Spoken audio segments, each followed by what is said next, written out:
Boa noite, pessoal. Obrigado a todos por terem vindo a essa segunda noite da quinta edição do Litercultura, né? Um evento que a gente já conhece, que a gente sabe a qualidade que tem. E hoje com o nosso convidado, Julián Fuchs, que vai falar um pouco sobre a obra do argentino Juan José Saer. Vou explicar rapidamente aqui qual vai ser a dinâmica do nosso encontro, né? Meu nome é Luiz Henrique Pelanda, eu vou mediar a conversa. E faço uma questão de formalidade mesmo aqui, faço uma apresentação rápida do Julián, falo rapidamente também sobre o Saer, rapidamente mesmo. Conversamos aqui entre nós no palco uns 45 minutos e abrimos daí para as questões que vocês porventura tenham. Tem gente que vai passar recolhendo as perguntas, acredito que vocês pegaram os papéis, daí é só mandar para cá, a gente pergunta também. Enfim, se eu falar algo errado aqui sobre a sua vida, alguma coisa, você me corrija, por favor. Julián Fuchs nasceu em São Paulo, em 1981, filho de argentinos exilados no Brasil, e isso é importante, né, esse dado é importante para a sua obra, né, literária mesmo. Formado em jornalismo, doutor em literatura pela USP, autor de Fragmentos de Alberto, Ulisses, Carolina e Eu, seu primeiro livro esse, 2004, foi ganhador do Prêmio Nascente da USP, Histórias de Literatura e Cegueira, de 2007, Procura do Romance, 2011, e A Resistência, 2015, que conquistou o Jabuti de ficção, segundo lugar no Oceanos, né? Atualmente trabalha no romance A Ocupação. E o escritor Juan José Saer foi tema da dissertação de mestrado do Julián, em 2009. O título era Juan José Saer e o Paradoxo Necessário, uma poética da imobilidade em Nadie Nada Nunca. Sobre o Saer, rapidamente, ele nasceu em Serodino, na província de Santa Fé, Argentina, em 1937. Também filho de imigrantes, não é? Pais sírios. Além de escritor, foi professor de literatura, de história do cinema, de crítica estética cinematográfica, publicou diversos livros, romances, ensaios, livros de contos, poesia também. Entre eles Ninguém Nada Nunca, de 1980, O Enteado, 83, A Ocasião, A Pesquisa, As Nuvens, A Narração Objeto e o póstumo O Grande, de 2005, entre vários outros. A obra é muito vasta. Ele autoexilou-se na França em 68 e morreu em 2005 em Paris. Julián, eu acho que a gente vai falar aqui hoje sobre, de certa forma, sobre a crise do romance, a crise das narrativas, da narrativa ou das narrativas, né? Que eu acho que é um tema caro ao Saer. Mas, se você me permite, eu vou começar de forma bastante convencional e linear, né? A começar do começo. Eu li na sua tese uma referência ao Beckett, que dizia algo como o fim está no começo, mas, no entanto, continua-se, né, sobre as narrativas. E eu me lembrei imediatamente do Rei, do Lewis Carroll, da Alice, né, que falava: comece no início, vá até o fim, então pare. Então, eu vou te fazer a pergunta, para a gente começar a conversa mesmo, como foi que você se aproximou da obra, né, o primeiro contato seu com a obra do Saer, e quando foi que você se deu conta de que ele ocuparia um espaço tão grande, né, na sua vida? Boa noite a todos. Primeiro, obrigado, Pelanda, pela apresentação. Obrigado a Manuela pelo convite. Enfim, uma satisfação estar aqui e estar aqui para falar de outra coisa que não aquela que se costuma falar em todos os eventos literários. Soube que ontem o Safatli aqui demonstrou apreço por não ter que falar de política. Eu aprecio não ter que falar sobre mim mesmo e sobre minha própria obra. Parece que o escritor, no contexto atual brasileiro, se converte numa espécie de empreendedor que tem que defender uma postura de bem-sucedido e se tornar exemplo de qualquer coisa. Ou então de primeiro crítico literário de si mesmo, fazendo a leitura minuciosa da própria obra. São ambas posições esquisitas para se colocar o escritor. Então, estar aqui para falar de outro autor é uma delícia. Começando desse início, o primeiro contato com o Saer foi Foi curioso, na verdade. Eu já estava no mestrado, estava estudando Vargas Llosa.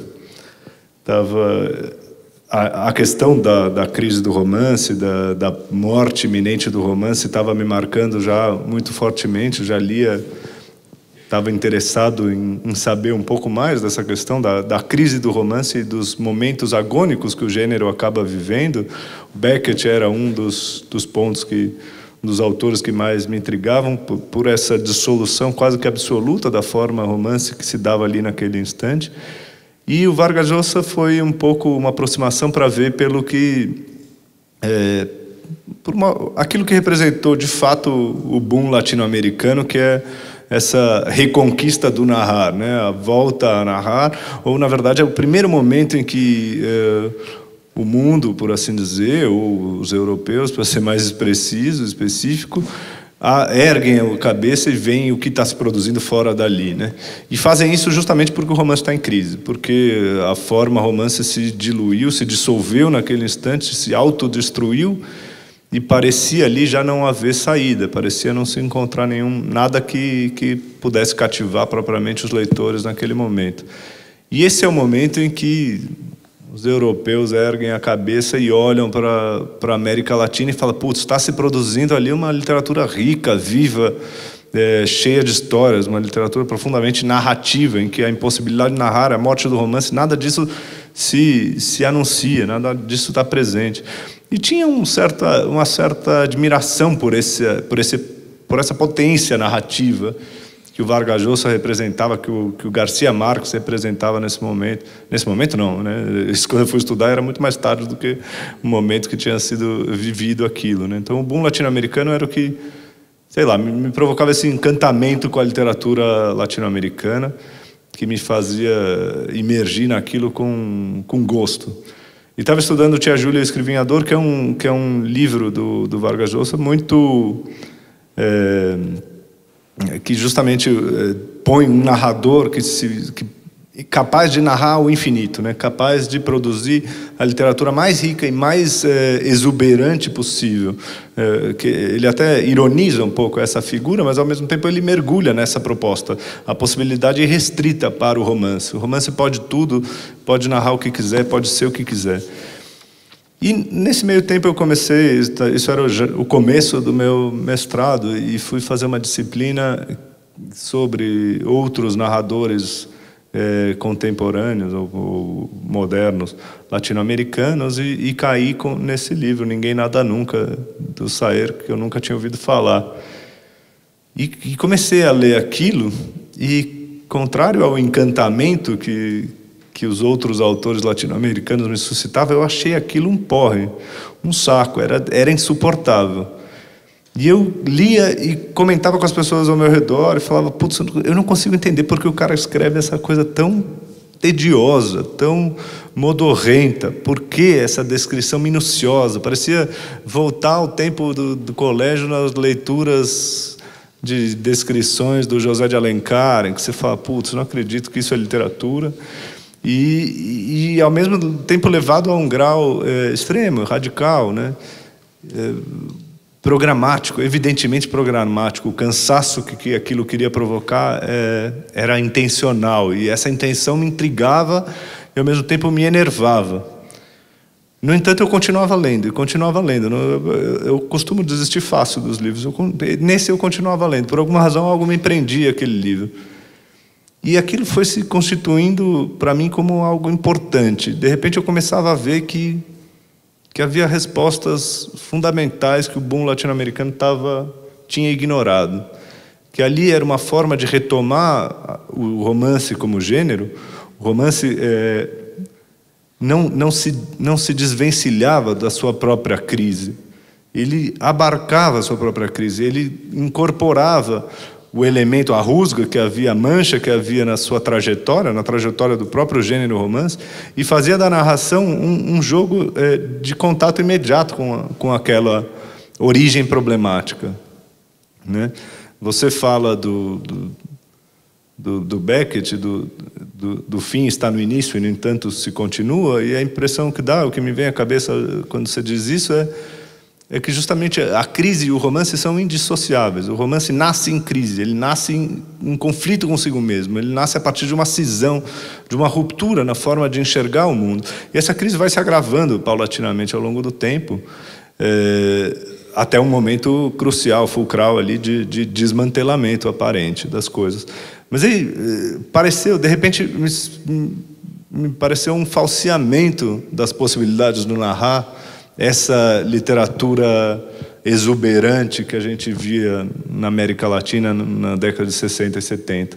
Parecia um falseamento Vargas Llosa e aquelas possibilidades irrestritas e os ensaios dele em que ele dizia que o Garcia Marques salvou a narrativa, né, que ele reconquistou o romance e retomou o romance que tinha sido esquecido e destruído por alguém, e aqui o romance recuperava o seu potencial perdido, porque não havia muito potencial e muita potência na própria crise do romance. Não é esse o sentido da crise, é um sentido de potência e de consistência e de rigor e de seriedade com que se encarava a literatura. Então, tudo isso, quase que por contraste, eu comecei a apreciar mais a obra do Saer e me entregar mais àquilo, e me vi, aos poucos, me afastando do Vargas Llosa e tomando outro rumo. Paralelamente, também, a diferença entre o Vargas Llosa e o Saer era política também, né? Duas diferenças. Uma, a posição política deles era bem divergente. Outra, um estava vivo, o outro estava morto. E o Vargas Llosa vivo falava um despautério atrás do outro, né? As entrevistas deles são terríveis. Sei lá, exortando a invasão do Oriente Médio pelos Estados Unidos. Eram as posições mais bizarras naquele momento, e ele defendendo aquilo politicamente. E eu falava, putz, será que eticamente a gente pode estudar um sujeito cujas opiniões políticas a gente considera execráveis? E tudo bem, às vezes pode mesmo.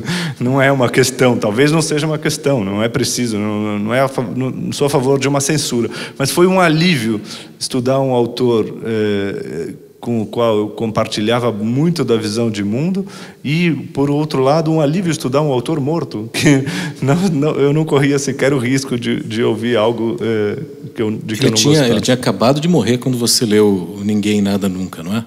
2005 foi lançado no Brasil no final dos anos 90, não é isso? Acho que ele morreu em 2004, não foi? Acho que foi isso. Vinha também de uma outra aflição. Meu trabalho de conclusão de curso, que acabou resultando no História de Literatura de Cegueira, a princípio não era História de Literatura de Cegueira, era uma biografia literária da Lígia Fagundes Telles. E quando eu já tinha começado a fazer, a Lígia Fagundes Telles, ou a família da Lígia Fagundes Telles, na verdade, um assessor da Lígia Fagundes Telles barrou. Então eu decidi, eu não vou mais escrever sobre autor vivo, chega. Aqui eu não quero mais esse desafio. Escolhi um autor morto e fui com ele. O fato dele ter morrido logo antes não foi irrelevante para escolher ele como objeto. Julián, uma curiosidade que me veio. Quais eram os argumentos, por exemplo, quando o Vargas Llosa, no caso, defendia que o Garcia Marques havia salvado a narrativa e o romance? Qual era a argumentação realmente para colocar esse troféu na mão dos latino-americanos? Então, essa é a questão. Se você for olhar, alguns dos textos teóricos escritos nessa época por esses autores do boom latino-americano, eles são lidos em retrospectiva muito problemáticos, né? Porque o que se vê aqui, ele defendia, o Garcia Marques trouxe à tona a possibilidade da narrativa a partir da barbárie, né? O que é o realismo mágico latino-americano? Aqui, a realidade aqui, fora da Europa, digamos, fora de outros lugares mais modernos, entre aspas, o mundo é ainda arcaico, o mundo é ainda selvagem, o mundo é ainda bárbaro. E aí, isso permitiria aos autores latino-americanos uma escrita como no tempo do barbarismo, como no tempo épico, da épica. Era possível recuperar a potencialidade da narrativa épica, que o romance tinha perdido, porque o romance se tornou a narrativa de um cotidiano vazio, de uma rotina do sujeito burguês, digamos. E aqui, na América Latina, a gente viveria outra coisa. A gente teria o momento de narrar os nossos despautérios, os nossos absurdos. Aqui seria o terreno dos mais extremos disparates políticos, sociais e etc. E essa é uma leitura, para mim, muito equivocada, problemática, preconceituosa do que é a América Latina. É claro que, num caso como Garcia Marques, resulta numa literatura interessantíssima. Macondo é, de fato, uma leitura histórica da América Latina importante, rica, viva. Mas nesses ensaios, nessa proposta literária, naquilo que se defende como o que o romance latino-americano pode aportar para o mundo, isso é muito velho. A gente seria o retrato da barbárie, é isso o que a gente tem a providenciar para a literatura do mundo, né? Não tem outra coisa. E de fato, o boom latino-americano acontece dessa maneira, ignorando, apreciando, louvando muito autores que levam essa imagem de exotismo dos nossos países e ignorando os autores que fazem uma literatura moderna a partir dessa mesma realidade social. Você tem ao mesmo tempo em que você valoriza Vargas Llosa, valoriza o Carpentier em Cuba, valoriza o Garcia Marques e tal, você tem uma literatura um romance muito mais moderno do que isso, escrito, por exemplo, pelo Onetti. O Onetti faz o uruguaio Juan Carlos Onetti, ele faz uma literatura em que o romance não se desvencilha dos seus problemas formais, em que a questão formal está marcada, está presente, está norteando cada uma das páginas escritas por esse autor, sem que isso seja um abandono do mundo pela literatura, sem que seja uma tentativa de escrever a forma pela forma, ou a arte pela arte. Pelo contrário, transformando a forma numa tentativa consistente e rigorosa de abarcar o real da realidade, e não uma falsa realidade do exotismo latino-americano. Estou um pouco duro aqui contra o realismo mágico, o real maravilhoso. Eu sinto que tem muito valor naquelas obras. Esses autores que eu mencionei aqui, do boom latino-americano, eu admiro, mas me parece sintomático que tenham sido esquecidos outros autores, como Onetti ou como o próprio Saer. O Saer entra também nesse contexto. É claro que ele é um pouco mais tardio, ele começa a escrever em 70, mas as principais obras dele são na década de 80 sendo o ano exato do Ninguém Nada Nunca. E de fato, ele não vai ser muito lido ou muito abraçado, e ele é bastante desconhecido ainda hoje, sendo um dos autores mais encantadores e admiráveis que a gente pode encontrar nas nossas literaturas latino-americanas. Mas, Julián, quando ele começa a escrever, começo dos anos 70, isso mais ou menos, quando ele começa a publicar, ele já tem essa intenção de fazer um contraponto ao realismo mágico digamos, ao Borges, né, que dominava a literatura argentina nessa época também, porque ele vem com uma proposta, não sei se desde o início ou não, do hiperrealismo, né, essa coisa da descrição minuciosa, ou aquela cena do enteado da orgia, dos antropófagos e tudo mais.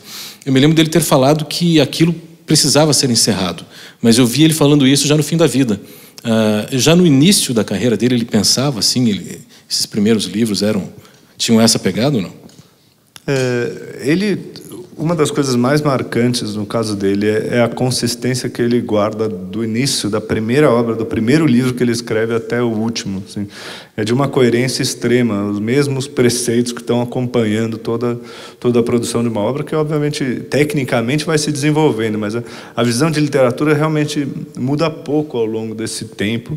E aí, já de outra perspectiva, eu já começo a olhar se em algum sentido envelheceu, se aquilo que era rico e forte na década de 80 continua sendo de uma qualidade impressionante em 2005, quando saiu o último livro dele, mas o livro já não é tão pertinente quanto era em outro tempo, por essa questão de momento histórico para escrever determinado tipo de coisa.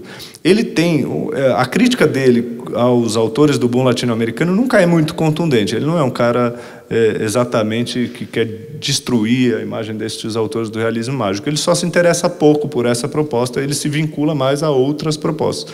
Borges ele não abandona, Borges é um sujeito que é o sujeito a ser morto na literatura argentina, né? É a figura a ser superada em algum momento, de alguma maneira, mas ao mesmo tempo o que o Borges traz para a literatura argentina, ou para qualquer literatura também, que é essa metalinguagem levada às últimas consequências, né? A autorreferencialidade na produção literária ficcional do Borges é exuberante nesse caso, é outro campo da exuberância que a literatura pode ter. E o Saer tem ainda essa dimensão. O hiperrealismo dele, da descrição, ele nunca abandona totalmente a possibilidade da literatura falar sobre si mesma, dentro da própria obra literária. Quase que eu enquanto estava lendo o Saer, isso era um dos pontos que mais me interessavam. Quase que qualquer passagem um pouco mais digressiva, e são muitas nas obras todas do Saer, parecem falar de literatura, parecem ser uma defesa do que a literatura deve ser, de um imperativo para a literatura. Ele está falando de uma descoberta do mundo, por exemplo, em O Enteado, né, essa história em que os espanhóis vêm para a América Latina, uma história que brinca com esses relatos, crônicas de descoberta do continente americano.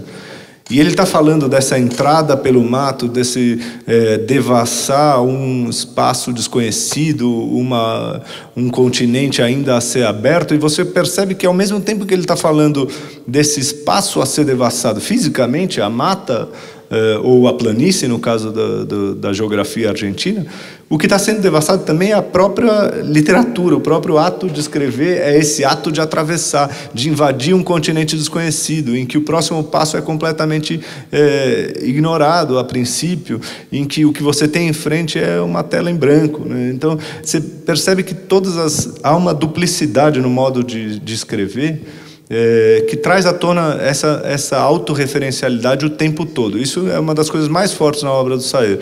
Ele fala sobre mil coisas do mundo e ele pode ser, sem dúvida, tido como um autor realista, mas o elemento de autorreferencialidade, de metalinguagem, de reflexão assim sobre a literatura e sobre o mundo está presente o tempo todo.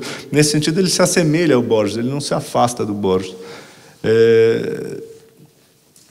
Isso por um lado. Por outro lado, ele se vincula, sim, nesse caráter descritivo, na morosidade da descrição, na morosidade do modo de narrar, se vincula ao Nouveau Roman. O que muda ali na trajetória do Saer para ele deixar de ser, talvez, esse típico autor argentino borgiano, é a ida para a França e a vinculação com o novo romance francês, né?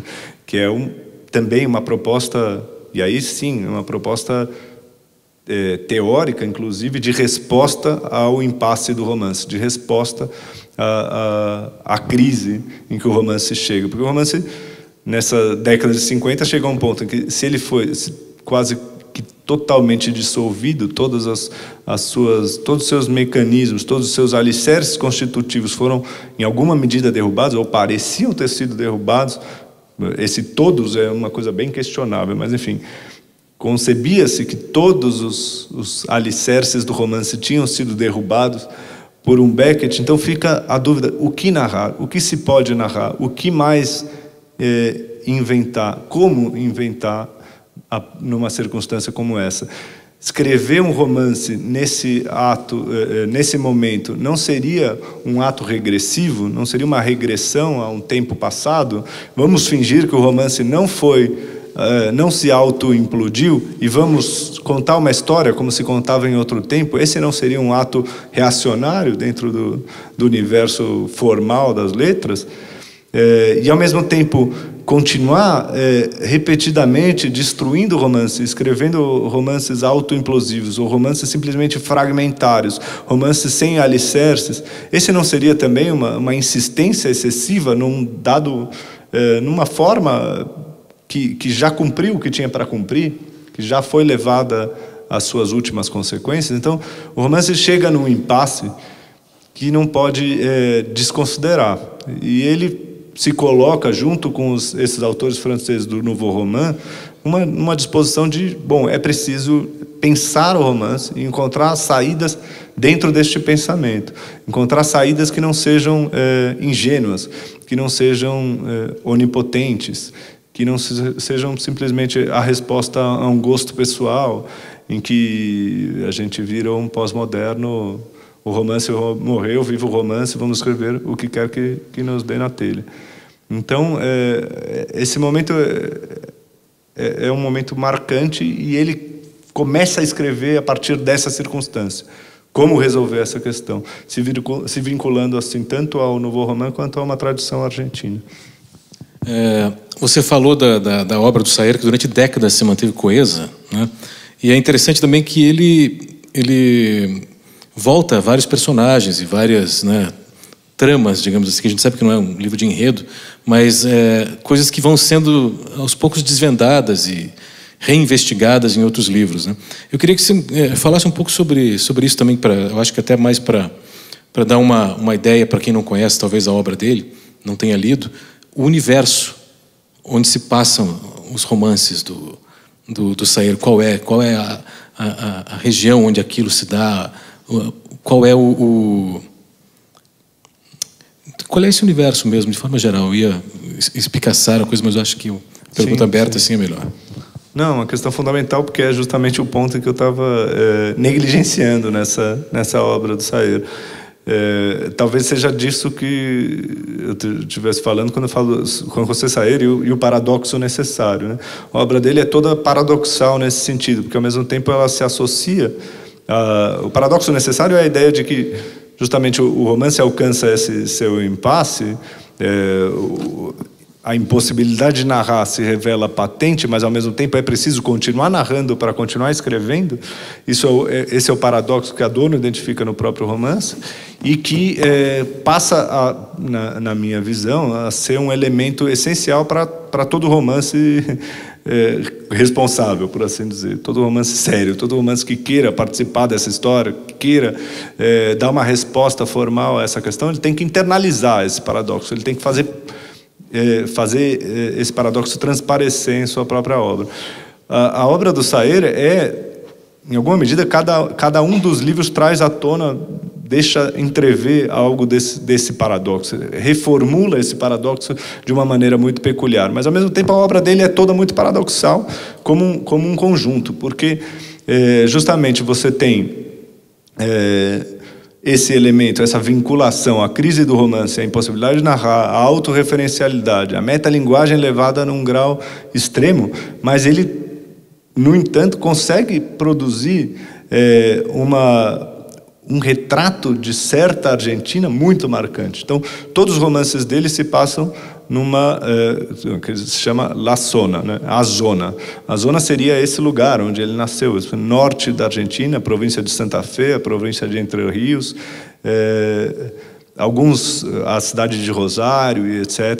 É uma parte da Argentina que se converte quase que no equivalente à França do Balzac, né? Balzac se propôs a retratar a totalidade da França numa infinidade de romances e tendo 4.000 personagens nessa totalidade, né? De fato, a proposta de retratar um país em sua totalidade para ser o retrato de uma sociedade como um todo, e o Sayer, sem se propor efetivamente, teoricamente, a fazer isso, ele acaba produzindo uma obra de face balzaquiana, em certo sentido, porque os personagens são retomados, há uma riqueza grande de personagens, eles são retomados de uma obra a outra. De repente você tem uma figura específica, por exemplo, a figura do Tomatis, que é um personagem marcante do Sayer, talvez o principal personagem dele, que aparece em várias obras e aparece às vezes como protagonista da obra, às vezes como uma figura lateral, às vezes ele surge em 20 páginas num diálogo com o protagonista desse outro romance específico, e vai se construindo um universo muito amplo, que culmina justamente nesse romance grande chamado O Grande, ou La Grande. Seria La Grande Novela, né? O grande romance. E a proposta é justamente de retratar, de criar aquilo que... E ele ironiza a si mesmo, né? Um dos protagonistas do Grande é um sujeito chamado Nula, que está proposto a pensar a realidade, o ambiente, as coisas, os movimentos da natureza. Um corretor de... Nula não é um corretor de imóveis, uma coisa assim? No começo do romance ele não vende... Não negocia terrenos naquela região? Pode ser. Agora já faz tempo que eu li, mas ele é um filósofo amador, digamos, e está proposto a fazer na sua... Está tentando escrever para si mesmo uma ontologia do devir, em que o mundo inteiro estivesse representado ontologicamente ali, a essência do mundo estivesse dita, ele encontrasse os movimentos fundamentais. Então, ironicamente, ele cria essa espécie de filosofia do mundo, e, ironicamente, a obra do próprio Sayer é essa ontologia do devir. Ele se propõe a fazer uma ontologia do devir nos romances dele, né? Ele se propõe a fazer, por exemplo, ele define o romance como uma antropologia especulativa, né? Ele está fazendo uma leitura efetiva do mundo, realista, ele está tentando alcançar algo da realidade, mas está tentando alcançar com consciência extrema de que a realidade vai ser sempre inalcançável. Então esse é o paradoxo tal como se afirma na obra dele como um todo. Quero fazer uma pergunta política dentro da obra dele, mas eu me lembrei de uma coisa. O Nula não era o corretor de imóveis. O nome do corretor de imóveis era Moro. Me lembrei. Era Moro. Passou pela minha cabeça aqui agora. Voltando, já que a gente está discutindo toda semana a literatura latino-americana, né? Existe uma tradição dentro da literatura latino-americana de se tratar de política diretamente. Não é? E me parece que o Sayer ele não aborda isso de forma frontal.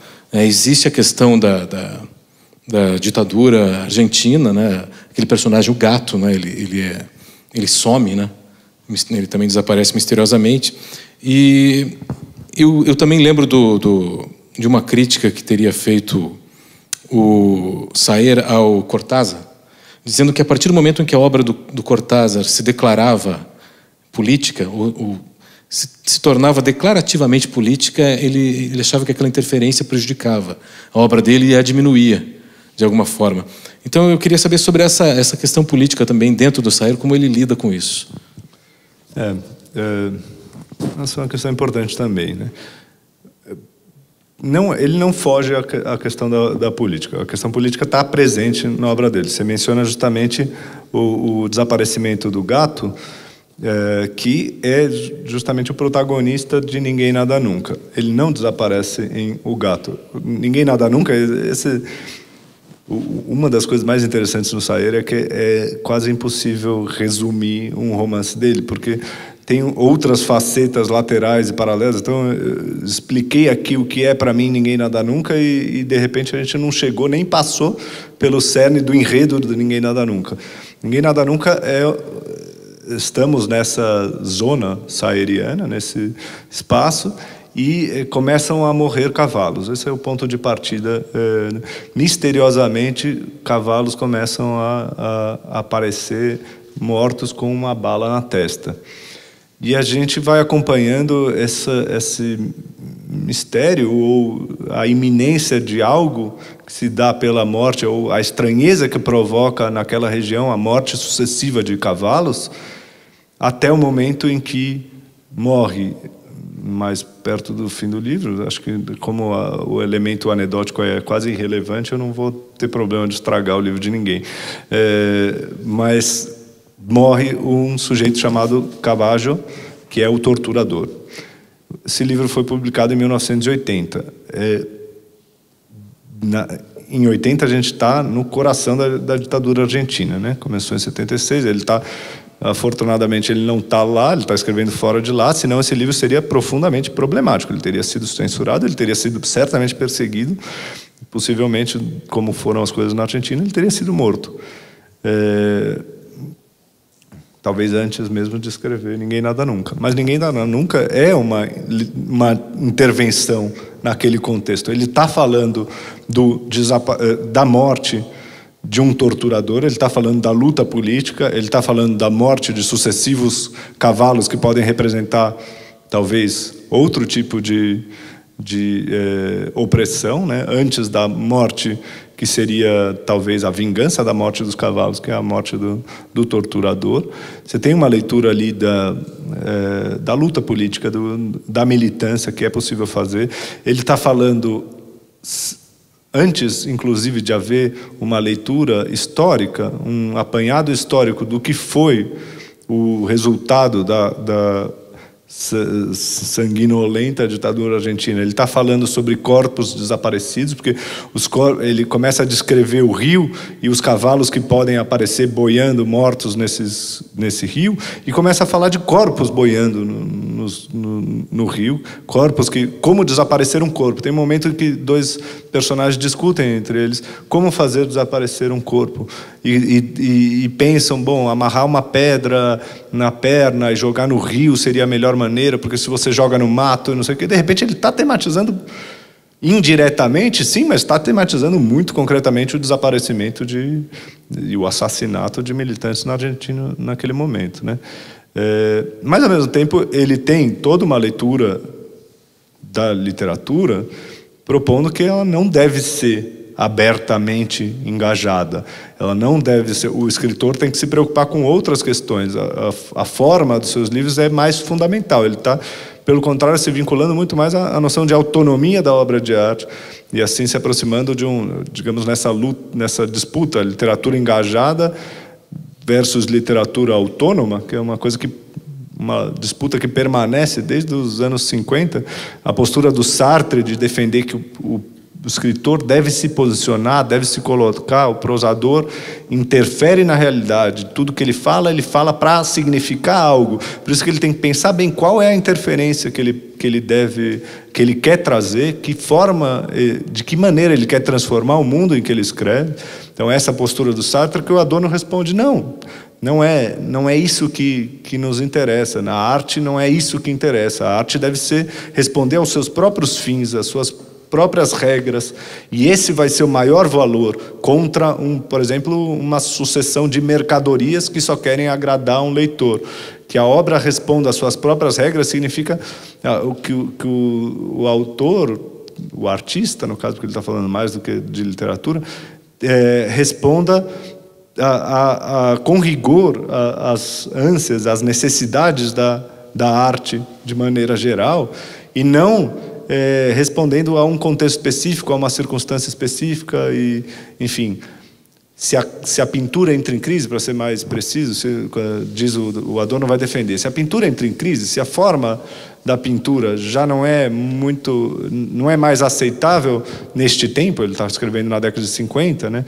Se a gente já chegou dentro de uma evolução na busca pelo novo, numa destruição da forma da pintura, a ponto de você ter não só uma tela em branco, mas uma sequência de telas em branco, cada uma representando uma coisa diferente, não é pintando a cara do Che Guevara que a gente vai salvar a pintura, entende? Não é por aí que a gente salva a arte. Essa não é a função da arte, vai dizer o Adorno. O Sayer se vincula a essa postura. Ele acha que o papel da arte, o papel da literatura não seria o de se propor abertamente engajado. E aí ele vai fazer a crítica que você está mencionando ao Cortázar. Eu, pessoalmente, o engraçado é pensar como essas posturas respondem muito concretamente ao tempo em que foram formuladas, né? Quando Sartre fala isso, a gente está no começo da década de 50. E ali é destruição completa do continente europeu. Você precisa de uma literatura propositiva, que participe, que se coloque, que de fato traga algo para o mundo. Quando Adorno responde, ele demora um pouco, são 10 anos mais tarde, ele já tá pensando em outra coisa. Talvez ele respondesse a mesma coisa no mesmo ano, mas o que interessa para mim é que há uma oscilação, uma pequena variação de tempo que aponta numa outra direção. Eu, quando estava lendo Sayer e essas coisas, eu concordei plenamente. Bom, é isso. A literatura tem que ser autônoma, não tem por que responder a esses anseios fáceis que a política pode trazer, e etc.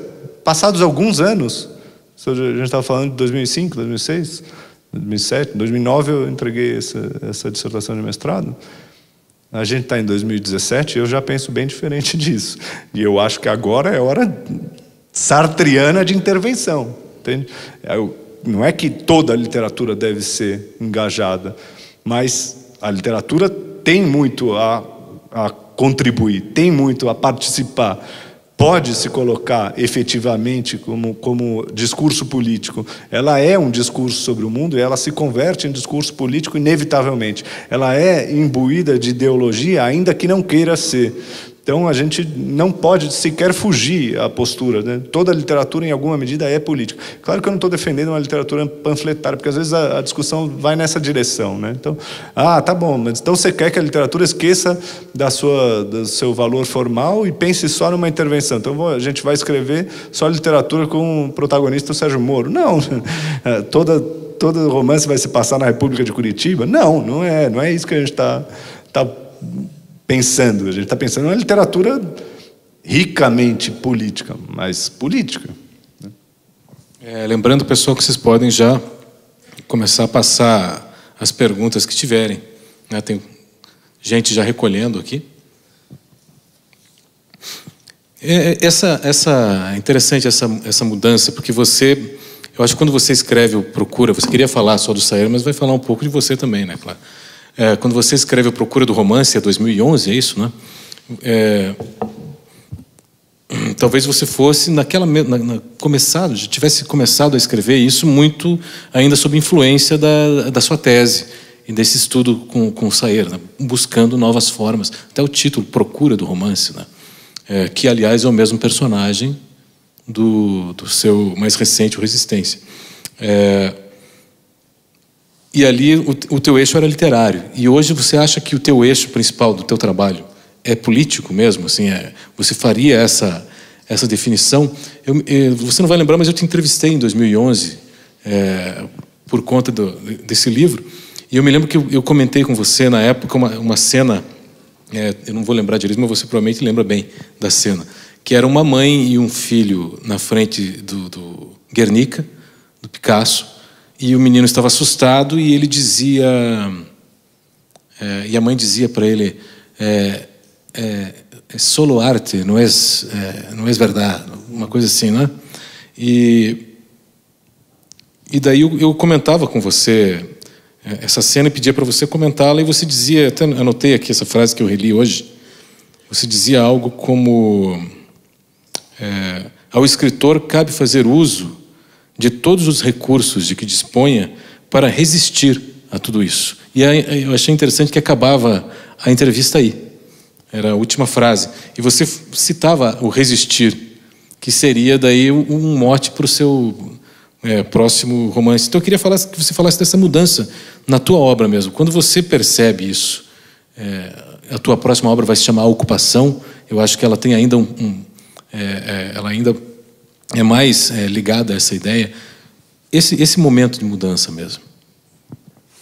Bom, eu comentei aqui da admiração que sinto pelo Sayer por ser coerente e fiel a si mesmo ao longo de décadas, mas na prática já descobri que não devo ser coerente nem fiel a mim mesmo, ou melhor, que a melhor maneira de ser fiel a mim mesmo é permitir que eu me transforme e que eu discorde de mim mesmo com o passar do tempo. Então, de fato, eu fiz essa mesma oscilação. Eu também passei de outro ponto para esse ponto. Você comenta do Procura do Romance.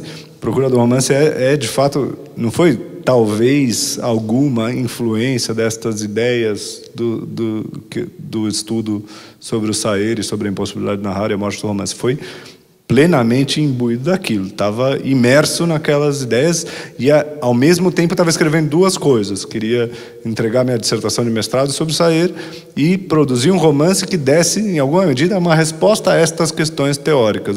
Estava fazendo aquilo que todo mundo diz para não fazer, partir de questões teóricas para produzir uma obra ficcional. Então, mas tudo bem, era com consciência que eu falei, eu quero fazer isso, eu vou fazer isso, e quis escrever um romance sobre a morte do romance, um romance narrar sobre a impossibilidade de narrar. E esse seria o paradoxo que eu internalizaria no próprio Procura do Romance. Não é... Isso você está mencionando, você percebe que a incoerência não é tão extrema assim, justamente porque a resposta caminha por um ato de resistência.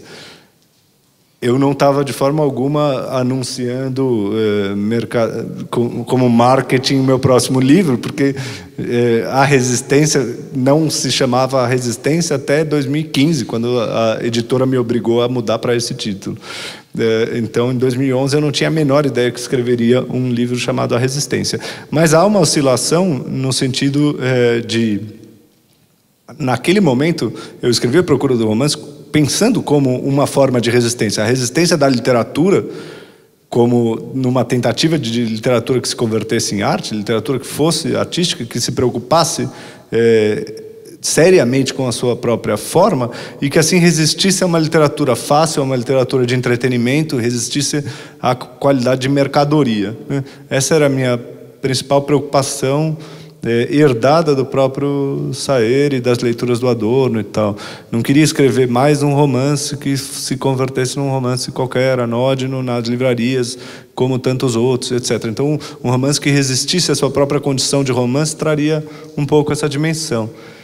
A Resistência ganha outro... Quando eu comecei a escrever A Resistência, que não se chamava assim... Se chamava como? Se chamava O Irmão Possível. Era centrada na questão do irmão, me interessava falar sobre adoção, e aí, contra mim mesmo, a questão política foi entrando, né? Olha, só, me desculpe, eu acho que só cabe a gente fazer uma breve sinopse do que trata a Resistência. Talvez você possa colocar sobre o que é o livro. A Resistência, assim como Procura do Romance, é um romance autoficcional, só que no caso da Procura do Romance era centrado na figura de um escritor semelhante a mim mesmo, chamado Sebastião, e A Resistência é centrada na figura de um irmão, e conta a história do meu irmão, que foi adotado na Argentina em 76. Eu queria contar uma história de adoção e elaborar a partir dessa questão, às vezes pouco trabalhada. Em vários sentidos, é um romance muito íntimo, muito pessoal, muito familiar, porque todas as questões que a gente viveu internamente acabam vindo à tona, se convertendo em literatura na Resistência. Só que, justamente, era um romance sobre adoção e sobre o meu irmão, chamado O Irmão Possível. O Irmão Possível tinha uma noção de... a partir da noção de filho possível, que é o que se costuma falar para um filho adotivo, em oposição a um ideal de filho, nunca existente em qualquer circunstância, biológico ou adotivo. Enfim... trabalhava aquela noção de irmão possível.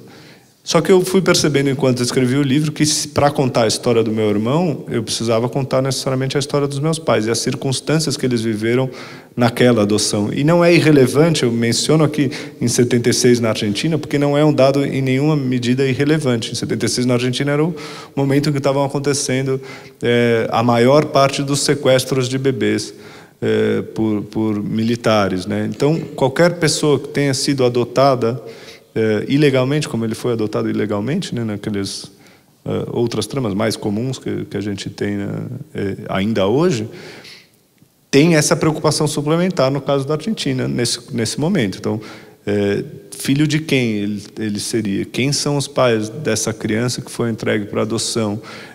Ele pode ser filho de vítimas da ditadura. Então, essa questão se colocava, mesmo não sendo exatamente a lógica que se tinha, né?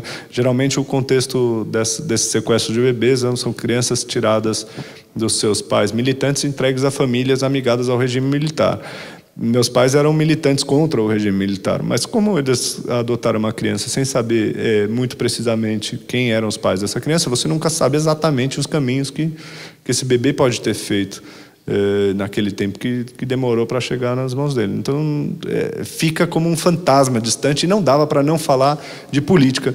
Então, contra mim mesmo, quase, contra a minha própria disposição inicial, aquela literatura vai se fazendo mais política. Eu tenho que falar da ditadura argentina, eu tenho que tratar um pouco da história dos meus pais, da militância deles contra a ditadura, e basicamente como a trajetória deles é muito interferida, imediatamente tocada por uma trajetória política, né, dos países em que eles viveram, da Argentina e do Brasil e tal.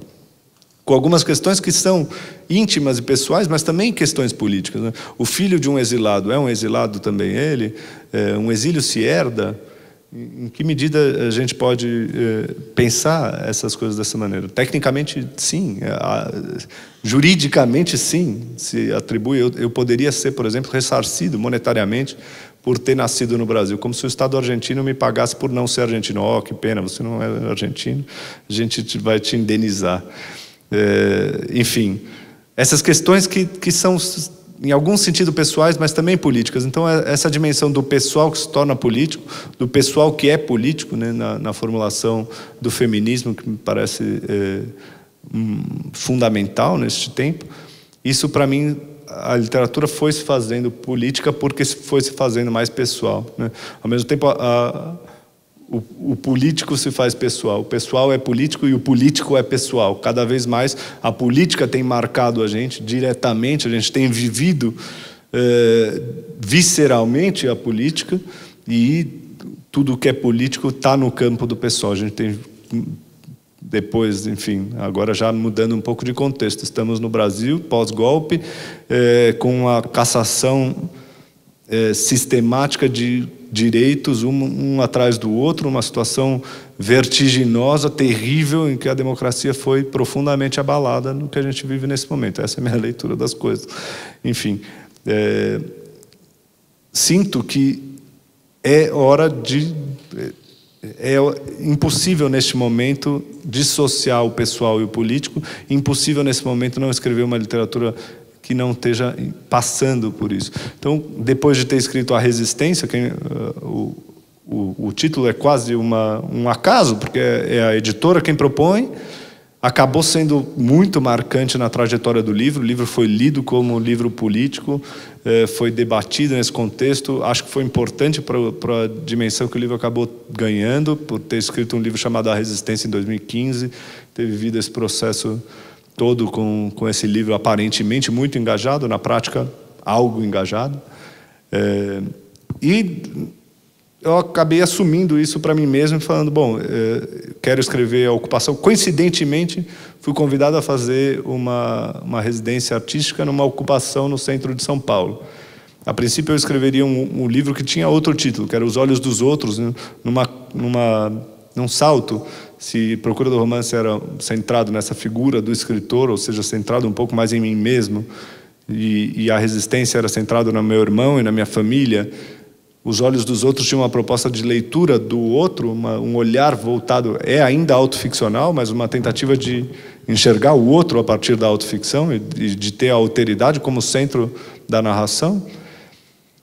De repente eu percebi que também esse livro não podia ter o título Dos Olhos dos Outros, embora eu ache até mais bonito, mais poético e tal, mas que tinha que ter também a dimensão de posição e de colocação, e passa a se chamar A Ocupação.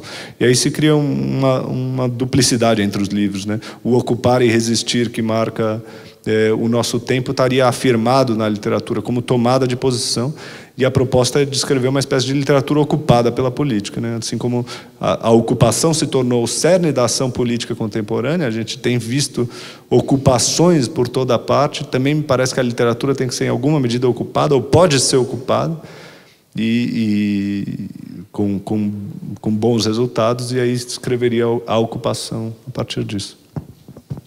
Julián, temos aqui a primeira pergunta. Se quiserem, mandem mais também, que temos duas. A primeira, você leu o livro do Ricardo Pilha sobre o trio Sayer, Walsh e Puig? Se sim, o que você acha desse livro? Li, faz tempo que li, mas li. É interessantíssima a leitura que o Pilha faz do Sayer. O Sayer, sendo esse escritor complexo que um pouco tem exigido, digamos, uma série de leitores para se compor nessa complexidade de noções, né? Quem é, afinal, Sayer tem sido construído coletivamente. O Piglia é um dos primeiros a fazer essa leitura, e o Piglia faz num gesto raro. No nosso tempo, ele afirma: Sayer é o maior escritor argentino pós-Borges. O que é curioso, porque talvez se você fizesse um levantamento entre as pessoas do ramo, o Piglia seria considerado o principal escritor argentino depois de Borges. Mas não, ele um pouco humildemente, modestamente, afirma que está ali no Saer algo de fundamental que a literatura latino-americana, a literatura argentina podia ser, tinha que ser. E esse livro é marcante também pela leitura. O Walsh é um escritor muito político e que precisou ser relido à luz dos acontecimentos históricos na Argentina. O Piglia faz também esse movimento. Enfim, o Piglia é um grande leitor, né? Mais do que, ou tanto quanto um grande romancista, ele é um grande leitor. Então, era, né? Nossa, estou falando, era. Puxa, tinha esquecido desse detalhe. Enfim. Muitas perguntas chegando, que vai virar uma sabatina. Gostaria que você falasse um pouco mais sobre a definição da literatura como antropologia especulativa. Puxa, difícil. Vou mencionar um livro que eu mencionei muito de passagem, mas que é o Enteado, né? Que é talvez o principal romance do Saer. Eu acho que Ninguém Nada Nunca, para mim, foi muito marcante porque afirmava no próprio título o impasse do romance. Ninguém Nada Nunca seria o título cancelado, né? O romance que se chamaria Alguém Fez Alguma Coisa se chama Ninguém Nada Nunca, ou seja, é impossível, não há nada, não há possibilidade de narrar. O Enteado vai em outra direção. Um detalhe, mas a relação do Ninguém Nada Nunca com o rio, com o nadar o rio do Heráclito, também é interessantíssima. Sim. Tem essa duplicidade do título que é bem interessante, porque esse nada pode ser compreendido como verbo, e aí passa a dizer, ninguém é capaz de nadar, ninguém pode nadar, ninguém nada nunca no mesmo rio. Enfim, toda uma série. É muito rico esse título, eu acho lindo. Se tivesse que dizer um título, título pelo título, é esse para mim. É fenomenal. O Enteado é um título esquisitíssimo, né? O Enteado, de que você está falando? Quem é o Enteado? O Enteado é um sujeito que vem num navio no século XVI para essa América desconhecida e vai, já ao chegar e começa a atravessar, era um adolescente ali seguindo um capitão e um grupo de militares espanhóis, e é capturado de partida por uns índios, os índios Colastinê, que são índios ficcionais, né? Não existiram, e antropofágicos, e que se propõem devoram vários ali, na verdade não, matam todos, e ele sobrevive. E ele passa 10 anos morando com os índios Colastinê, e depois volta para a Europa, depois de 10 anos, e ele fica se perguntando o tempo todo por que ele não é morto. O que foi que fez com que esses índios escolhessem ele para não morrer e que ele se tornasse uma testemunha do que aquele povo era e do que aquele povo viveu. E é um livro lindo, lindo, porque durante 100 páginas, digamos, se dá essa narrativa dessa entrada e do que ele enxerga, e minuciosamente eles são antropofágicos, eles faziam grandes churrascos comendo carne humana, e esses churrascos se convertiam em orgias, em bacanais, que levavam inclusive à morte de tanto que eles comiam. Era uma coisa angustiada e festiva ao mesmo tempo. É descrito de uma forma muito detalhista. Muito detalhista e também angustiante em vários sentidos. Isso, digamos, até a página 100, 120, sei lá, é um livro de 180 páginas. De repente ele começa a repensar aquilo que foi narrado. Então ele se põe a tentar compreender quem eram aqueles índios e por que eles faziam isso. O que marcava aquela existência. E ele vê uma certa angústia daqueles índios que se sentiam o cerne, o centro do mundo, o povo escolhido, em que tudo girava ao redor deles. Eles se consideravam a civilização fundante. Você percebe ali, ironicamente, como isso está espelhando a noção do europeu, que também passa a se ver como o civilizador e etc.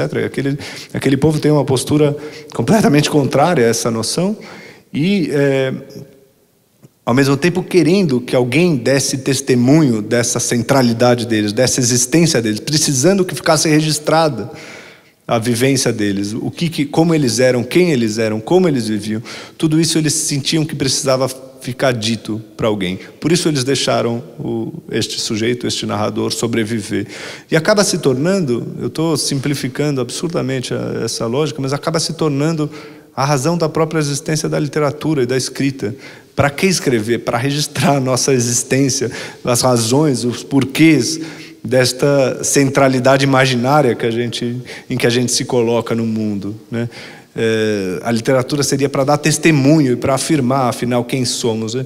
E afirmar de uma maneira menos taxativa, menos científica, porque nada disso se espelhava naquela realidade daqueles índios. Então, talvez aí já tenha me aproximado dessa noção de antropologia especulativa, né? Uma especulação sobre a existência e sobre a experiência humana feita com um deslocamento de contextos, sem as frases prontas, as noções pré-fabricadas com que a gente costuma enxergar a nossa própria existência, a nossa própria cultura, tentando diluir um pouco estas noções e buscar verdades subjacentes, ainda sempre sabendo que a verdade sempre será inalcançável. Os próprios índios colastinês sabiam disso, e isso, enfim, é um livro lindíssimo, leiam.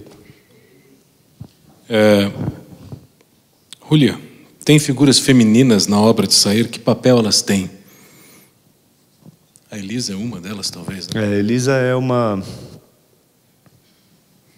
Eu estou tentando me perguntar... Enfim, mudaram muito os olhares dedicados a essa noção da personagem feminina desde que eu li a obra do Sayer até hoje. Ou seja, em 10 anos eu deveria me preocupar bem mais com esta questão hoje do que naquela época. As figuras femininas do Sayer são interessantes. Talvez não sejam muito numerosas, elas tendem a não ser as protagonistas dos livros do Sayer. O sexo está em questão quando estão em questão as mulheres. No Sayer, a Elisa é uma figura, é quem vai visitar o gato durante esses 3 dias em que se passa o Ninguém Nada Nunca, é quem vai pensar com ele esta iminência da violência que se dá naquela situação da morte dos cavalos.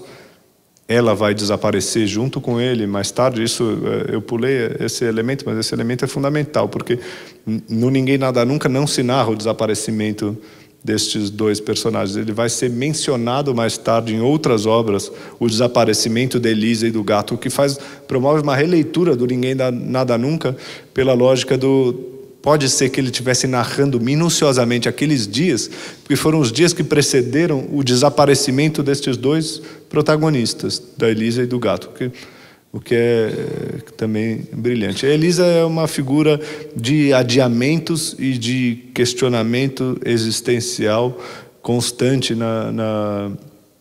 durante a obra Ninguém Nada Nunca. Adiamento sexual, por exemplo, o gato, o sentido de iminência também é a iminência do sexo, e o sentido de impossibilidade de narrar também é de impossibilidade de prazer, em que ela repele esse investimento libidinal do gato, adia, na verdade, até o momento em que o sexo acontece e sem propriamente cumprir o seu potencial de prazer. Por outro lado, ela está constantemente se indagando sobre a sua própria existência. Ela é, em si mesma, uma versão dos índios colastinês. E o que é interessante é que ela quase chega a ganhar consciência da sua própria existência como personagem ficcional. Ela acha que ela tem a fantasia de que alguém está marcando, de que alguém está norteando os passos dela, de que alguém está obrigando ela a fazer determinadas coisas. E na vida real isso seria uma fantasia meio absurda, né? Uma fantasia justamente contrária à noção do romance, porque o romance é do sujeito abandonado por Deus, né? Ou seja, do sujeito cujo destino não está definido, um mundo sem destino com D maiúsculo, sem fortuna com F maiúsculo, um mundo então a ser fabricado pelo próprio sujeito. Mas a Elisa tem um sentimento de que ela está sendo comandada por alguém, e aos poucos a gente começa a suspeitar se esse alguém não é o autor. De fato, ela, como personagem ficcional, está sendo comandada por alguém. Tem um sujeito ali em cima determinando os passos dela. Então, tem uma riqueza na reflexão que a Elisa traz para o livro, que faz dela uma personagem bem interessante. Eu não estou conseguindo responder amplamente as personagens femininas em Saer. Posso fazer uma colocação dentro dessa ideia das personagens femininas? Os índios Colastiné, eles funcionam como um personagem só, a tribo, não é? Eles nunca têm uma individualidade, eles são sempre o coletivo. E tem naquele livro A Pesquisa um elemento que eu, agora pensando, achei parecido, que são várias personagens femininas muito próximas, são as senhoras solitárias que são assassinadas pelo... É um serial killer, né, que tem naquele livro. Elas são 30 senhoras, mais ou menos, que são mortas, estripadas e estupradas em sequência, e elas não têm nada que seja diferente, elas sempre recebem o assassino da mesma maneira, com as mesmas expectativas, e são mortas de maneira semelhante. Eu não sei se isso poderia também entrar como personagens femininas dentro da obra dele. Bom... Não seria uma extrapolação, diante disso que você está colocando, pensar que há uma descrição do feminicídio ali na pesquisa, está presente. A pesquisa seria mais a investigação, né? Lá a pesquisa, mas a investigação é uma espécie de paródia de um romance policial sem se converter de fato num romance policial. Mas você tem justamente algo da descrição dessa intolerância no contexto. Esse talvez seja o único romance do Saer que não se passa na zona, né? Que se passa, parcialmente se passa em Paris. Eles discutem o caso na Argentina. Isso, né? Eles discutem ali no mesmo ambiente dos romances saerianos, mas o caso se passa em Paris e fala desses assassinatos de idosas. Não sei, talvez tenha que ser relido. Essa é uma questão de fato... O Saer não tem sido tão analisado quanto deveria, e acho que resultaria num trabalho bem interessante pensar essas figuras femininas. Até onde vi, isso foi pouco analisado no Saer. Poderia ser visto com mais profundidade. Você acha que é possível extrair uma filosofia ou várias filosofias da obra do Saer? Qual seria ou seriam? Então, ela eu sempre parto da questão do paradoxo. Seria impossível afirmar, o Saer está propondo isso, que a literatura é isso, ou que a realidade é isso. Ele vai propor as complexidades do que a literatura pode, deve ser, e as complexidades da relação entre literatura e realidade, né? A verdade, como sempre, inapreensível, mas ao mesmo tempo a busca de uma verdade a ser apreendida como um fim. Isso são elementos essenciais da obra dele, tão presentes o tempo todo, tão mencionados o tempo todo. Mas ao mesmo tempo há uma contrariedade, há uma noção de verdade absoluta, de verdade unívoca, de algo a ser afirmado como filosofia, efetivamente. Toda vez em que quando surge essa tal ontologia do devir, surge em contexto irônico, surge como uma forma de complexificar discursos, digamos, como conceber a própria literatura necessariamente como um discurso, e como um discurso sempre necessariamente falível, necessariamente parcial, instável. Então, a literatura do Saer traz essas noções como corolários e acaba buscando suas verdades dessa maneira, mas verdades sempre instáveis mesmo, sempre indeterminadas. Se elas se converterem efetivamente em declarações taxativas sobre o mundo e sobre a existência, elas estão equivocadas, né? Ele tem essa noção clara, né? Se aquilo se universalizou, tem que ser problematizado. Há algo de errado nessa noção. Que uma questão técnica, eu acho que eu entendi a questão. Como se estabelecer a figura da metalinguagem e diferenciá-la da metáfora? Acho que são coisas... Bom, eu não sei como elas se se aproximam necessariamente a metalinguagem e a metáfora. A metalinguagem, para mim, acaba resultando muito mais na figura da metonímia do que na figura da metáfora. A metáfora, bom, digamos que toda a representação pudesse ser metáfora, né? Você faz uma tentativa de retratar o mundo de uma determinada maneira, esta obra representa o mundo, ela imita o mundo, se converte numa espécie de metáfora do mundo. A obra literária se transforma nessa metáfora. Quando marcada pela metalinguagem, com um grau extremo, radical de metalinguagem, a obra acaba se fechando um pouco mais em si mesma. Ela responde às suas próprias regras, ela própria postula as suas regras e tenta fazer jus a ela. O próprio Sayer defende uma literatura, o romance que seja ele próprio uma teorização sobre o romance. Cada romance traz a sua teoria do romance, ela está presente ali, assumida ou não, explícita ou não, mas ele faz de uma maneira que em vários momentos se torna explícito. E a metalinguagem se torna tão extrema que justamente a obra se fecha em si mesma. Ele próprio criou a noção de narração-objeto, uma narração que de tão sólida e consistente, fechada em si mesma, dentro das suas próprias regras, dentro das suas próprias noções, se converte em objeto autônomo, independente daquilo que representa. Ou seja, ela não mais serve de metáfora para o mundo, ela é um mundo à parte, um mundo em si. Esse mundo à parte, o mundo em si, por isso se converte em metonímia, ele é parte do mundo.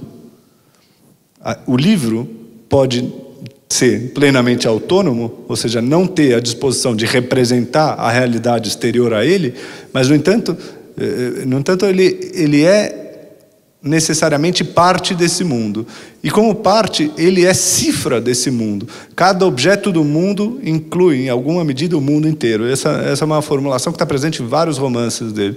Cada objeto do mundo contém o mundo como um todo. Não só o mundo contém cada objeto, como cada objeto contém algo desse mundo. E é cifra desse mundo. Então, tortuosamente, o livro fechado, autônomo, voltaria a representar a realidade, né? Ele não é a metáfora daquilo que ele queria constituir, ele não mostra, não representa a realidade, não é realista de um jeito imediato, mas ele se converte em realista ao ser fechado em si mesmo, ao ser parte de um mundo e cifra desse mundo inteiro, né? Não sei se se entende isso que eu estou falando, mas enfim. Nem todo indivíduo, ver se eu consigo. Nem todo indivíduo tem raízes históricas entrelaçadas em sua narrativa pessoal.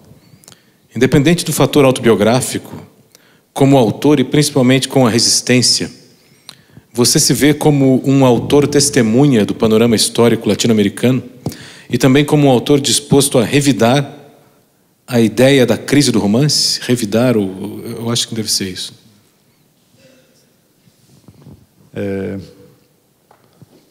É curioso. De novo, acho que a gente tem aquelas oscilações históricas em que, num dado momento, uma situação aponta para certa solução, em outro momento aponta para outro. De fato, você menciona ali a minha biografia e fala filho de pais exilados, e esse é um dado importante para a sua literatura. E você fala do Sayer, filho de sírios, e isso não é um dado importante na literatura dele, ou autoexilado em Paris, e isso também não é propriamente um dado importante na literatura dele. Marca um pouco de que ele se aproximou e como ele passou a escrever, mas não está presente na obra dele, né? A gente é fruto do nosso tempo. Eu acabo respondendo a uma leitura do mundo que se faz a partir de uma noção de identidade, de indivíduo. Começo a notar, noto isso concretamente no contraste que tenho, por exemplo, com meu pai, para ser bem fiel a esta noção da busca da própria origem, de um olhar muito familiar, muito íntimo, etc., para pensar o mundo. Mas, recentemente, eu estava conversando com meu pai e ele, agora, foi entrar num site para pesquisar algo sobre Ele descobriu a existência de um tio e foi atrás das informações, foi atrás de informações sobre esse tio, e de repente se viu pesquisando sobre os avós dele mesmo, ou seja, sobre meus bisavós, e descobriu num site que traz essas informações todas que eles foram mortos em Auschwitz. E eu falei, nossa, que coisa incrível que você não soubesse disso. Porque você sabia que os antepassados dos meus pais tinham morrido nos campos. Uma coisa um pouco genérica, chegou essa informação, mas certamente chegou também a informação de que, em algum momento chegou a informação de que tinham morrido em Auschwitz. Poderia ser irrelevante, mas por alguma razão no nosso sentimento não é. E aí, eu conversando com ele, dizendo, como você nunca soube disso? Como vocês não conversaram sobre isso? Como você não foi atrás dessa informação? Bom, minha forma de pensar a política não era centrada nesta trajetória familiar, nessa vivência dos meus específicos antepassados. Foi quase um tapa na cara o que ele estava falando para mim. Era o destino do povo judeu, talvez. Eu me preocupava com esses caminhos, com a política e as transições sociais de maneira mais ampla, não de maneira centrada na minha própria vivência.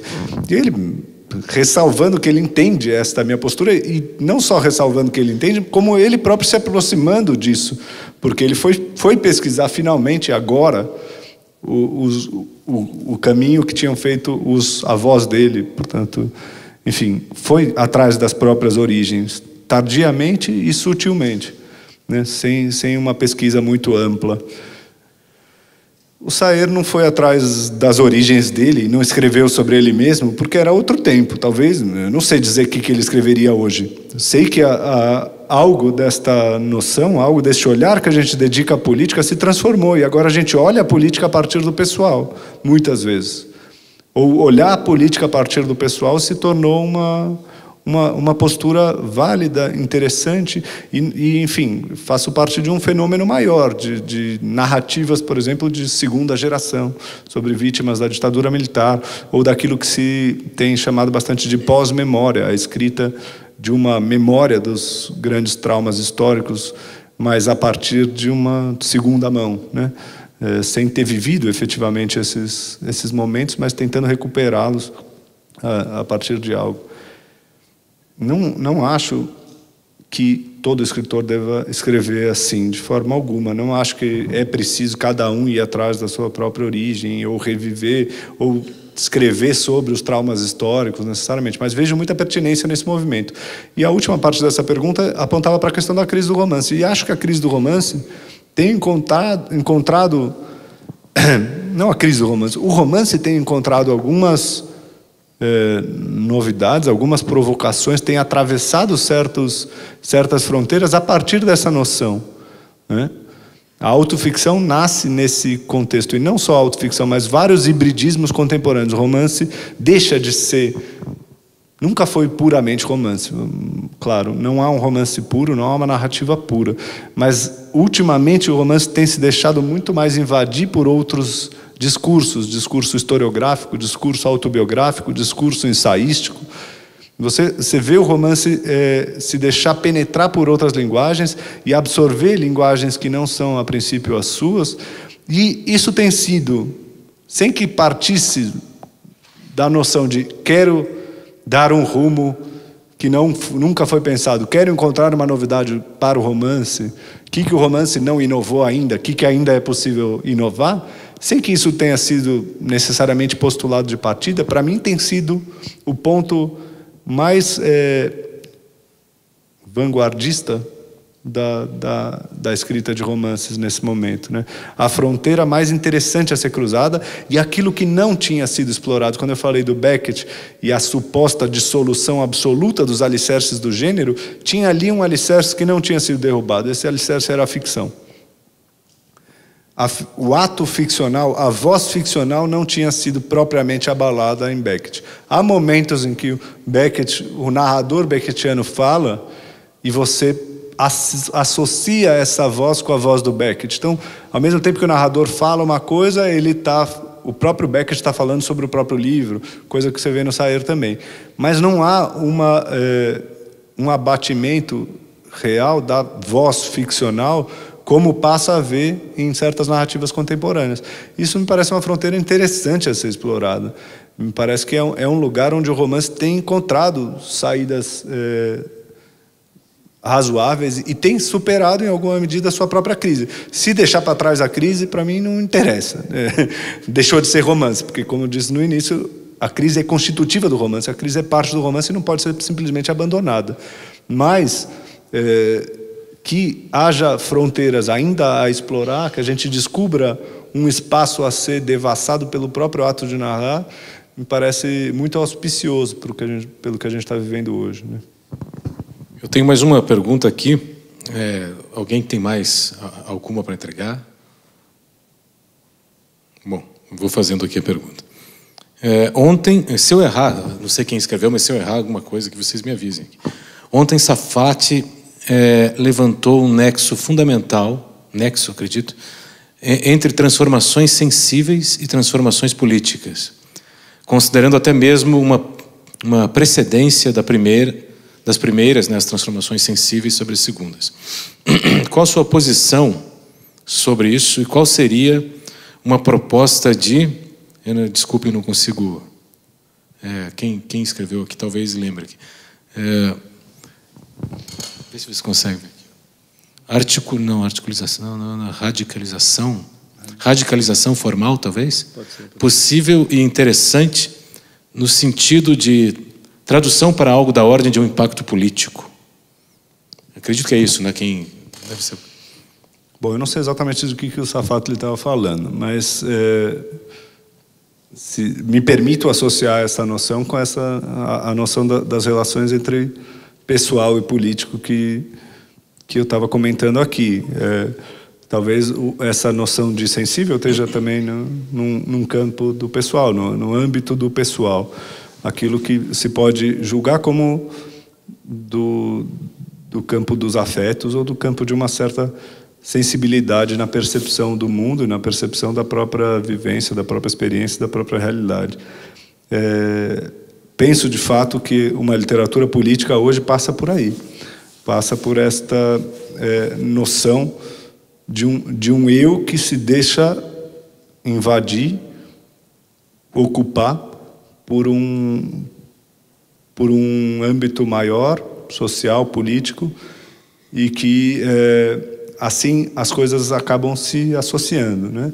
Penso que você tem um pessoal que se deixa marcar pelo político e um político que se deixa marcar pelo pessoal, e que pelo sensível, pelo universo do sensível é que a gente aproxima esses dois elementos, esses dois campos. A radicalização formal talvez seja essa de que eu estava falando agora. Me parece que é justamente por essa voz que se faz cada vez mais pessoal e cada vez mais sincera, isso tem sido o que há de não sei se o que há de mais radical. Às vezes essas declarações se tornam muito superlativas e problemáticas por isso. Mas eu tenho sentido um pouco assim. Acho que a literatura tem se aproximado de uma fronteira daquilo que Tolstói defendia como a virtude maior do escritor, que parece completamente antiquado, mas a virtude da sinceridade, e que hoje parece ter recuperado certa pertinência, né? É preciso a gente escrever com sinceridade. Escrever com sinceridade não precisa necessariamente ser entendido num sentido muito literal, de escrever sobre mim mesmo e sobre meus próprios sentimentos sobre o mundo. Tudo bem, isso não precisa ser necessariamente assim. Mas uma tentativa de leitura verdadeira do mundo, leitura legítima do mundo, e uma aproximação a esse mundo a partir de um eu, me parece interessante, né? Talvez justamente quando se problematizam essas instâncias de invenção, né, quando se faz cada vez mais arbitrário o ato de dar voz a um outro. Eu fui para o livro que eu estou escrevendo agora, a ocupação se passa justamente numa ocupação de moradores sem teto, e a tentação, em outro tempo, seria a de dar voz a esses outros. Então, que eles sejam os narradores do meu livro, mas esse é um ato tão arbitrário e quase violento que eu sinto como violento nessa ação, porque seria inventar uma voz que não é a deles, que necessariamente não será a deles e que vai ser um falseamento daquela voz, e num movimento que eu não posso fazer. Então, só o que eu disponho nesse contexto é do meu olhar, dos meus ouvidos e da minha sensibilidade para captar algo daquela situação e para poder falar sobre ela. Vai ser parcial, vai ser, em alguma medida, um gesto narcísico, mas é o gesto sincero e verdadeiro que eu posso fazer nesse contexto. Uma tentativa de aproximação ao outro que se dá pelo meu olhar e que se converte em político por um efeito metonímico mesmo, por aquilo que eu falava da metonímia e o papel que ela tem nas obras do Saer. Você tenta fazer essa leitura específica da relação de um com um grupo ou de um com o outro, e ali a gente tem que ter a crença que está se refletindo algo maior do que isso. E aí, na vida pessoal, no campo do indivíduo, vai se espelhar de alguma maneira um campo mais vasto do social e do político, numa tentativa que pode ser feita com consciência, né? Porque a gente poderia pensar, isso acontece em qualquer romance. Qualquer romance é um retrato de um indivíduo que se converte em retrato social e retrato político sobre a vida desse sujeito. Tudo bem, mas você pode fazer isso com consciência e com compromisso com esse gesto, com uma noção de que esta literatura pode e deve ser lida como literatura política e como intervenção ela mesma na política. Não sei, provavelmente eu não tem nada a ver com essa noção que o Safatli trouxe aí, mas era o que eu tinha para dizer. Para encerrar a gente falando do Saer mesmo, eu me lembrei que na tua tese você bota como epígrafe, uma das epígrafes, os versos do Nelson Sargento, né? Samba agoniza, mas não morre, alguém sempre te socorre antes do suspiro derradeiro. E me veio a imagem do Saer como um socorrista, né? Como alguém que socorre. Então eu queria que você falasse alguma coisa final assim sobre essa...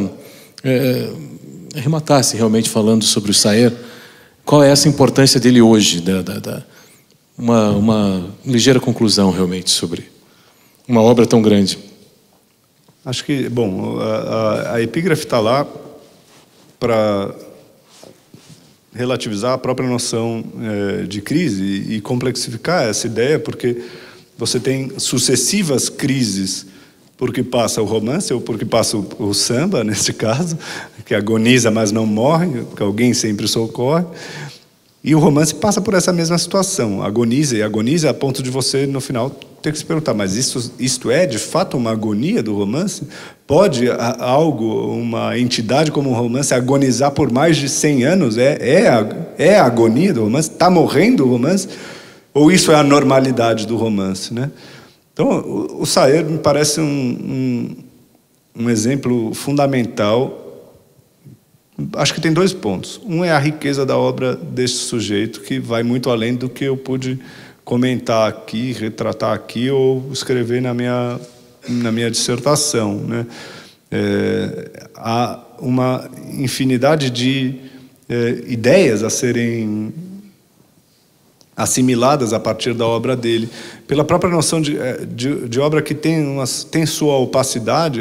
A obra não se deixa desvendar facilmente, por isso, quando se pergunta sobre uma filosofia do Saer, é difícil de determinar, porque o que ele falou sobre literatura fica aquém daquilo que a literatura dele mesmo é. Então a literatura dele se perpetua no tempo, se mantém como objeto autônomo. A obra dele é todo um objeto autônomo, complexo, bastante rico, bastante para que seja uma leitura do mundo em qualquer circunstância. Então, ele pode ser lido hoje com muita atualidade, ele pode ser lido hoje com muito encantamento. E é um sujeito, de fato, para ser explorado por cada vez mais leitores. Não é uma literatura fácil, não é uma literatura agradável. Lembrem aquilo que eu falei da minha experiência com Ninguém Nada Nunca no primeiro momento. Mas pode ser muito menos desagradável do que isso. Para mim, foi mais marcante quando eu contei essa história, por exemplo, para minha mulher e passei o livro para ela. Ela leu o livro e falou, mas é uma delícia. Eu não entendo o que você achou tão insuportável aqui, etc. Ou seja, essas coisas são sempre pessoais e duvidosas. Mas, enfim, é É uma literatura rica e forte que deve ser lida em qualquer contexto. Mas, além disso, é o exemplo de um autor que resolveu fazer com uma responsabilidade o ato da literatura, né? Que ele resolveu levar a sério aquela atividade e que fez com uma diligência enorme e com um rigor enorme, com uma coerência enorme. Então, um cara que resolveu pensar, mas afinal, o que eu tenho a trazer? De que maneira eu posso construir o sentido do que eu tenho a contribuir, né? Então, e construir com tal minúcia, com tal complexidade aquilo que ele tinha a dizer. Então, me parece um exemplo a ser seguido por qualquer escritor em qualquer tempo, né? Claro que a gente precisa, se encontrar as mesmas respostas que o Sayer, a gente encontrou as respostas erradas, né? Porque este é outro tempo e é hora de fazer outra coisa. E a literatura vai encontrar outros rigores e outras coerências nos seus novos contextos. Mas a busca diligente e cuidadosa pelo sentido e por algo de sério, eu valorizo.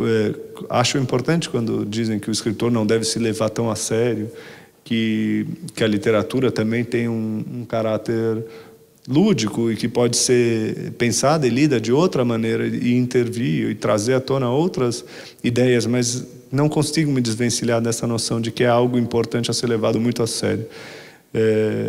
E tento encarar eu mesmo dessa maneira, tento levar muito a sério aquilo que faço, tentando também não me levar a sério demais eu mesmo, como figura, mas vendo que há uma responsabilidade naquele ato de escrever, que é aquilo que tem que ser feito com a maior qualidade que cada um alcançar e que é algo a ser buscado com profunda riqueza, com a noção de que a gente nunca vai propriamente encontrar. Enfim, aí já periguei de virar o exemplo do empreendedor literário, etc., né? Esqueçam essa última parte que eu falei, não é nenhuma lição para nada, é só o exemplo que eu me vi tentado a tirar do Sayer quando me debrucei sobre a obra dele. Bem, pessoal, lembrando que os livros do Julián estão à venda aqui. Ele vai assinar aqui também, caso vocês queiram estar aqui atendendo ao lado aqui, né? Ou aqui mesmo, pode ser. Amanhã continuamos com Literacultura, com a Márcia Tiburi, é isso? Márcia Tiburi amanhã falando do Rufo. Exatamente, Juan Rufo amanhã. Agradeço a presença do Julián Fuchs conosco. Obrigado vocês todos por terem vindo, terem acompanhado a conversa e até mais, viu? Obrigado, Pelano. Obrigado a todo mundo.